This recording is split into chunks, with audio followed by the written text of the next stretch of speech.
नमस्कार दोस्तों, अयोध्या कांड दोहा नंबर 31। कवन सो काज कठिन जग माही, जो नहीं होई तात तुम पाई। लोभुन राम ही राजु कर, बहुत भरत पर प्रीति। मैं बड़ छोट विचार जिया, करत रहे नृपनीति। राम को राज्य का लोभ नहीं है और भरत पर उनका बड़ा ही प्रेम है। मैं ही अपने मन में बड़े छोटे का विचार करके राजनीति का पालन कर रहा था, बड़े को राज तिलक देने जा रहा था।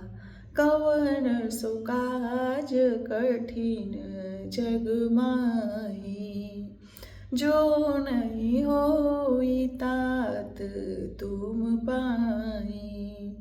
राम सपत सत कहूँ सुभाऊ, राम मात कछु कहऊ न काऊ।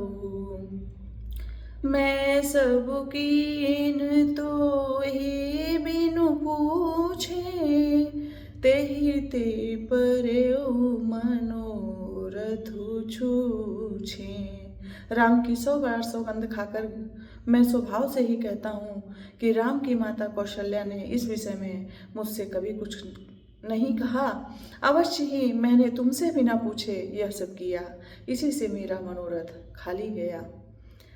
रिस परिहरो अब मंगल साजो, कछु दिन गए भरत जुबराजू।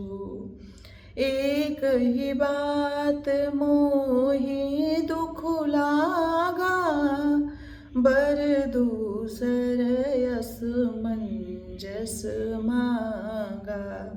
अब क्रोध छोड़ दे और मंगल साथ सर, कुछ ही दिनों बाद भरत युवराज हो जाएंगे।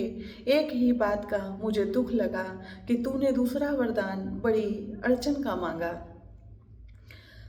अज हूँ हृदय जरत तेहि आचा, रिस परिहास की साचहु साचा। कहु तजिरो सुराम अपराधो, सबको कहै राम सुठी साधु। उसकी आँच से अब भी मेरा हृदय जल रहा है। यह दिल लगी में, क्रोध में अथवा सचमुच ही वास्तव में सच्चा है। क्रोध को त्याग कर राम का अपराध तो बताओ।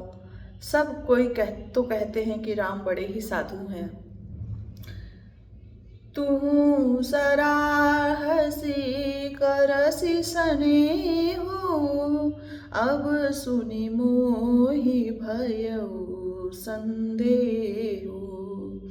जासु सुभाउ अरिहि अनुकूला, सो किमि करिहि मातु प्रतिकूला।